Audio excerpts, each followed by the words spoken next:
Audio message के जरिए कुंदरकी की आवाम को अपना सलाम पेश कर रहा हूँ। और कुंदरकी में जो ज़िमनी इंतखाबात होने जा रहे हैं, जहाँ पर मजलिस इत्तेहादुल मुस्लिमीन के उम्मीदवार हाफिज वारिस साहब हमारे उम्मीदवार हैं, मेरी आप तमाम लोगों से गुजारिश भी है और मैं पहले माजरत चाहता हूँ। मेरी ये ख्वाहिश थी कि मैं आपके दरमियान में आकर आप तमाम के दरमियान में खड़े होकर अपनी दिल की बात को रखूं और आपसे गुजारिश कर सकूं कि 20 नवंबर के दिन जो इंतखाबात होने जा रहे हैं कि आप हाफिज वारिस को, जो मजलिस इत्तेहादुल मुस्लिमीन के उम्मीदवार हैं, उनको पता है। मुसलमान नाराज हुआ, मुसलमान उसके साथ हो, ज्यादती हो, नाइंसाफी हो, उसको घर मत दो, खाने को मत दो, उसके इलाकों में सड़कें मत बनवाओ, अस्पताल मत बनवाओ, तब भी वो तुम्हें वोट डालता है। लेकिन जब बात अल्लाह के घर की आ जाए, जब बात आका की आ जाए, जब बात अल्लाह सुब्हानहू तआला के शान की आ जाए, तब मुसलमान उस तमाम पार्टियों से अपना मुंह फेर लेता है जो तमाम पार्टियां इस मामलात में मुलव्विस है। बाबरी मस्जिद की शहादत के बाद मुसलमानों ने कांग्रेस पार्टी को तलाक दिया और समाजवादी पार्टी को अपनी पार्टी माना, मुलायम सिंह को अपना नेता माना, वोट दिया, नोट दिया, सपोर्ट किया। एक बार, दो बार, 3 बार नहीं, 3 मरतबा मुलायम सिंह यादव को, एक मरतबा उनके लहते जिगर अखिलेश यादव को उत्तर प्रदेश का मुख्यमंत्री बनाया कि नहीं बनाया? लेकिन क्या हमारे हालात में तब्दीली आई? नहीं आई। एक तब्दीली तो आई, जो लोग, जो नेता कांग्रेस समाजवादी पार्टी से वाबस्ता हुए, उनके ईमान को खतरा हुआ। अभी और देंगे एक बार यार। उनके ईमान को खतरा हुआ। अगर आपको अपने दीन की हिफाजत भी करनी है तो आपको समाजवादी पार्टी से दूरी बनाना पड़ेगा। मेरी बात गलत नहीं है। इकरा हसन, जिसे आज उसकी फोटो लगा करके पूरे हिंदुस्तान में घुमाया जा रहा है, जिस तरीके से आजम खान साहब को उनकी फोटो लगा करके समाजवादी पार्टी मुसलमानों का वोट लेने के लिए पूरे हिंदुस्तान में घुमाती है, वो इकरा हसन हमारी बहन अच्छी बच्ची थी। एमपी बनने के बाद सबसे पहला काम उसने किसी दरगाह पर नहीं बल्कि एक मंदिर में जाकर पूजा कर लिया। क्या आपने वीडियो नहीं देखा? इसी उपचुनाव में शीशामऊ कानपुर की विधानसभा में इरफान सोलंकी को सजा हुई, उनकी सीट खाली हुई, उनकी बीवी नसीम सोलंकी को समाजवादी पार्टी ने टिकट दिया और नसीम सोलंकी एक घरेलू महिला थी, नकाब, हिजाब, सर पे रुपट्टे होते थे, लेकिन जैसे ही समाजवादी का टिकट मिला, नसीम सोलंकी किसी आलिम के पास नहीं, किसी दरगाह पर नहीं, किसी खानकाह पर नहीं, सबसे पहला काम उसने जाकर के मंदिर में पूजा किया और साधुओं से आशीर्वाद लिया। मुझे एतराज इस बात पर नहीं है कि मंदिर में जाना या यहाँ जाना वहां जाना, लेकिन मुझे एतराज इस बात पर है कि कोई में जाता है तो वो अपने मजहब को, अपने धर्म को, अपने समाज को, अपने अल्लाह को, अपने नबी को धोखा दे रहा है, तो वो दूसरे समाज का नहीं हो सकता।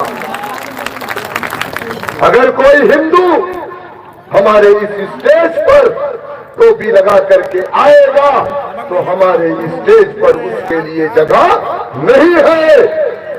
वो अपने माथे पे तिलक लगाए और अपनी पहचान को बता करके आए, हम उसको गले से भी लगाएंगे और उसका वेलकम भी करेंगे, क्योंकि तुम अगर अपने धर्म को धोखा दे सकते हो, अपने समाज को धोखा दे सकते हो, तो हमारे पास टोपी लगा करके आने का मकसद ये है कि तुमने हमारे समाज को धोखा देने के लिए ये टोपी लगाई।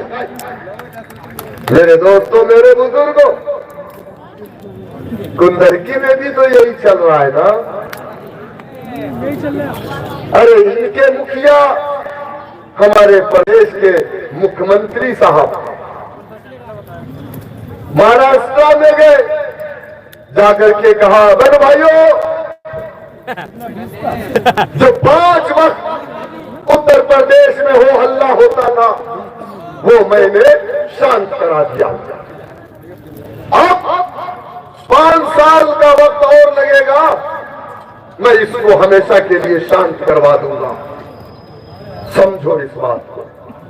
और उनका उम्मीदवार जिसका नाम रामवीर सिंह ठाकुर है, वो कुंदरकी में अपने सर पे टोपी लगा रहा है, कंधे पे रुमाल रख रहा है, हृदय परिवर्तन हो रहा है और इंशाअल्लाह बहुत जल्दी ये कलमा भी पढ़ लेंगे। ये धर्म परिवर्तन भी करेंगे स्वेच्छा से, जबरदस्ती नहीं, वरना हम पर मुकदमा लाद के जेल में डाल देंगे। बोलेंगे ये जबरदस्ती धर्म परिवर्तन करा रहा था। हम जबरदस्ती नहीं, दीन इस्लाम में ला इकराह फिद्दीन, कोई जोर जबरदस्ती नहीं है, स्वेच्छा से। लेकिन मुझे मालूम है ये इस्लाम कबूल करने के लिए नहीं, बल्कि इस्लाम वालों को दीन से दूरी बनाने के लिए अपने सरों पर टोपी लगा करके, अपने कंधे पर रुमाल रख करके मुसलमानों को धोखा देने के लिए आया।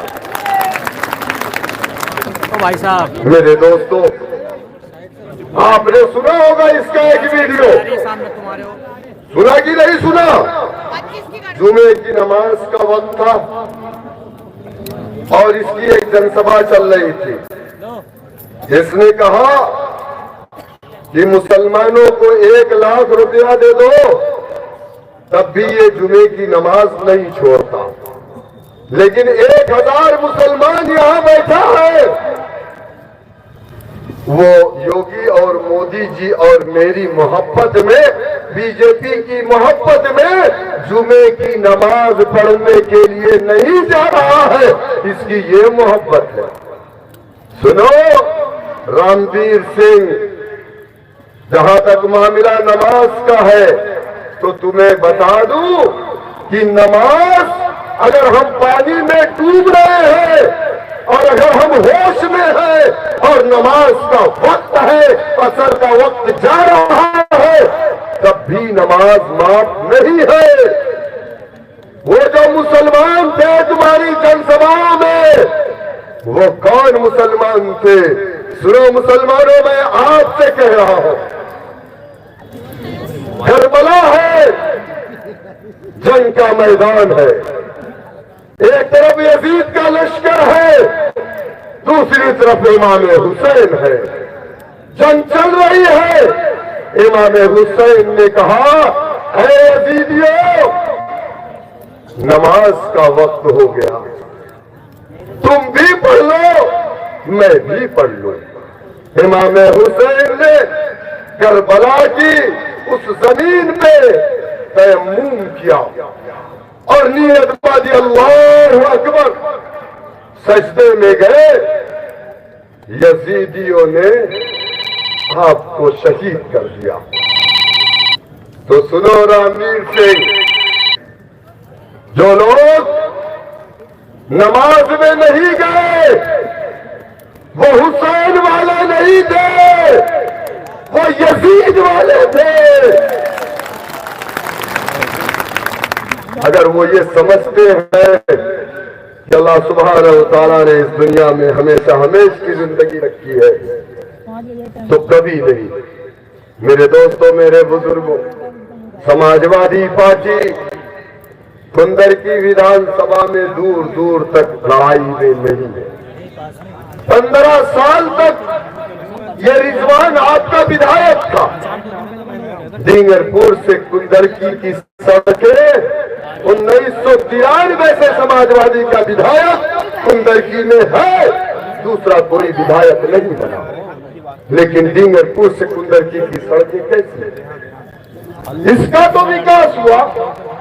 इसका बेटा, मैंने सुना कि कई जगह जमीनों को हड़प लिया, उसके बेटे का विकास हुआ। एक घर से 2 घर, 3 घर, 10-20 घर बन गए। उत्तराखंड बन गए, मसूरी बन गए, लखनऊ में बन गए, और नहीं मालूम कहां कहां बन गए। जिस तरीके से अखिलेश यादव के लंदन में भी बन गए, सबई भी चमक रहा है, लेकिन मुसलमान उजड़ करके मुजफ्फरनगर हो गया।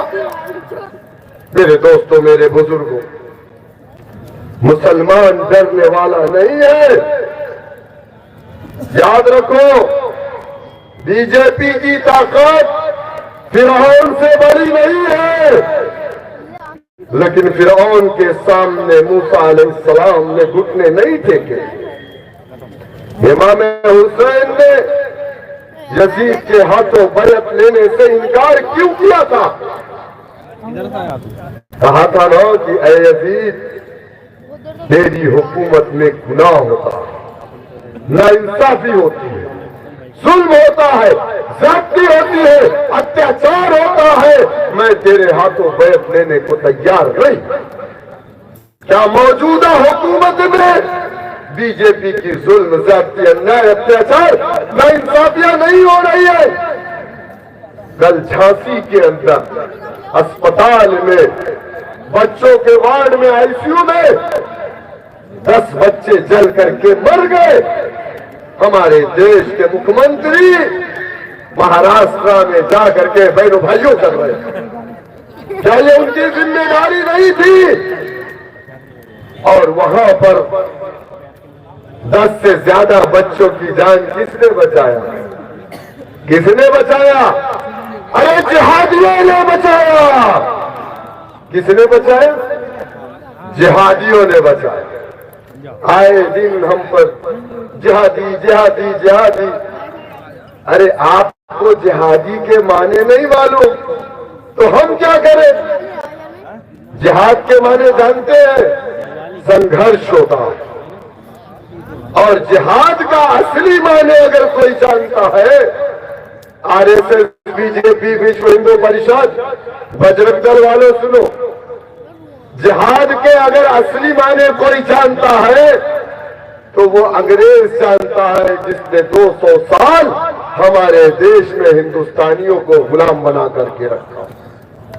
अरे हमारे यही उलमा इकराम ने जिहाद का फतवा दिया तो एक एक मुसलमान अपने घरों से लाठी डंडे हथियार लेकर के अंग्रेजों के खिलाफ खड़ा हुआ। और जब तक अंग्रेजों से लड़ा, जब तक कि अंग्रेज को हमारे वतन अजीज से निकाल करके बाहर ना कर दिया।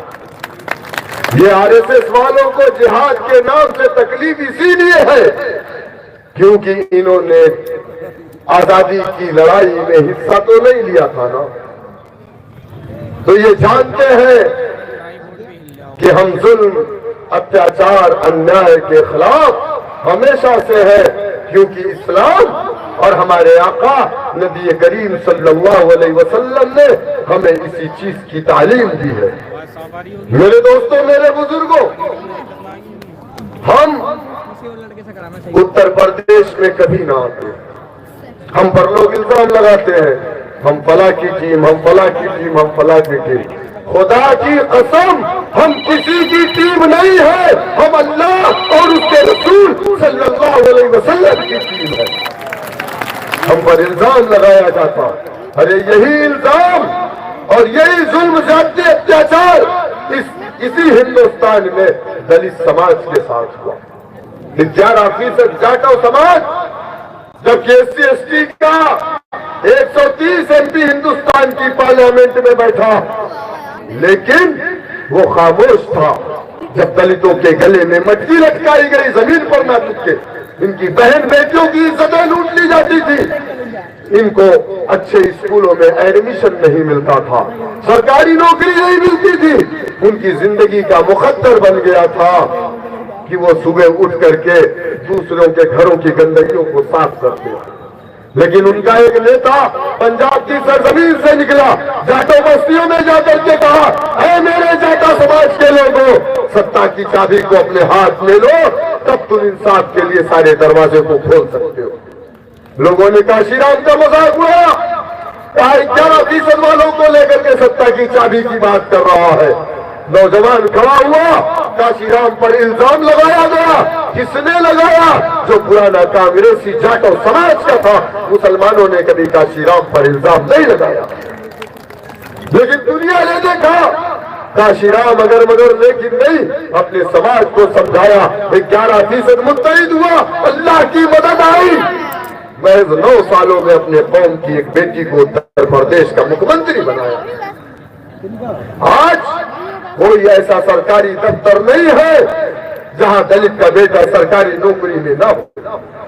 आज कोई ऐसा सरकारी दफ्तर नहीं है जहां समाजवादी पार्टी यानी उसके समाज का या तो समाज का बेटा सरकारी दफ्तर में ना हो। मुसलमानों में आपसे पूछ रहा हूं, 20% आपने समाजवादी को वोट दिया, आपका बेटा कहां है? आंकड़े बताते हैं 20% उत्तर प्रदेश में मुसलमान, 27% जेल की सलाखों में मुसलमान। 2017 से अब तक जितने भी इनकाउंटर हुए 161, सबसे ज्यादा इनकाउंटर अगर किसी का हुआ तो मुसलमानों तुम्हारा हुआ है। क्यों? ये नाइंसाफी नहीं है तो क्या है? कौन आवाज उठाएगा? अगर हम बोलते हैं तो लोग हम पर इल्जाम लगाते हैं और कहते हैं कि ये बीजेपी की बी टीम है। मेरे दोस्तों, मेरे बुजुर्गों, समझो इस बात को। और समाजवादी पार्टी के फाउंडर मेंबर आजम खान थे, उन्होंने अपना खून बहाया, लेकिन आजम खान आज जेल में है, उनका बेटा जेल में है। मुलायम सिंह यादव, उनका बेटा प्लेन में है, हेलीकॉप्टर में है, चमचमाते हुए महलात में रहता है। आप बताइए मुझे, आपको क्या मिला? अरे डरना नहीं है, घबराना नहीं है। याद करो 7 अक्टूबर, याद है ना? 7 अक्टूबर 2023 फलस्तीन की वो सरजमीन जहां पर हमारा किबला अव्वल बैतुल मुक़द्दस है। 7 अक्टूबर से आज 18 नवंबर है। वहां के लोगों को सोने को बिस्तर नहीं है, वहां के लोगों के पास खाने को खाना नहीं है, वहां के लोगों के पास रहने के लिए एयर कंडीशन कमरे नहीं है। इजराइल ने 50,000 से ज्यादा वहां पर बच्चों को, औरतों को, हामिला औरतों को मार दिया। 70,000 से ज्यादा लोग मलबे में दबे हैं। 20 लाख लोग अपने घरों से बेघर हो गए, लेकिन उनके हौसलों में कमी नहीं आई है। उन्होंने इस्राइल और अमेरिका जैसी सुपर पावर के सामने अपने घुटने को नहीं देखा और उन्होंने कहा, हस्बुनल्लाहु व निअमल वकील, अल्लाह हमारे लिए काफी है। आप भर करके बीजेपी को वोट कर देंगे? मेरे दोस्तों, मेरे बुजुर्गों, आपको डरना नहीं है, घबराना नहीं है। आज नहीं तो कल इंशाअल्लाह ताला ये हुकूमत 5 साल की होती है, उसके बाद हुकूमत इंशाअल्लाह ताला बदलेगी। अगर आप मुत्तहिद होंगे तो वो दूर नहीं है कि जिस तरीके से राजभर ने अपना डंडा झंडा बनाया, 4% वालों ने, हुकूमत ने हिस्सेदारी ली। निषाद समाज ने अपना डंडा झंडा बनाया, 11% वालों ने सरकार में हिस्सेदारी ली। अगर आप मुत्तहिद होंगे तो इंशाअल्लाह ताला वो दिन दूर नहीं कि 2027 में हमारे बगैर किसी की हुकूमत नहीं बनेगी। तब हम बताएंगे कि सरकारें कैसे चलाई जाती हैं। हम नमाज पढ़ लेंगे, 2 मिनट की नमाज पढ़ लिया, नमाज पढ़ लिया, नमाज। ये सड़कें किसी के बाप की नहीं है। 2 महीना कांवड़ यात्रा सावन के महीने में नेशनल हाईवे को बंद करा करके पुलिस डिपार्टमेंट के लोग कांवड़ियों के पैर धुलते हैं और कांवड़िए बेचारे माशाअल्लाह लेकर के मस्त रहते,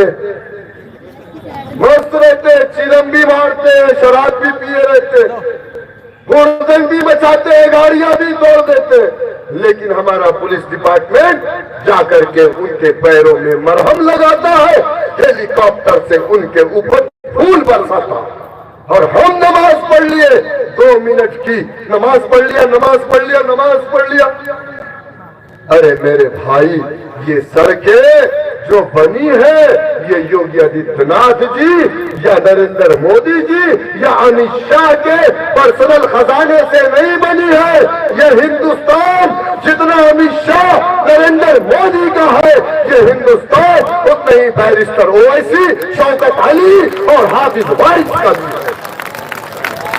मेरे दोस्तों, मेरे बुजुर्गों, लेकिन आज हमें 2 नंबर का शहरी बना करके रख दिया गया।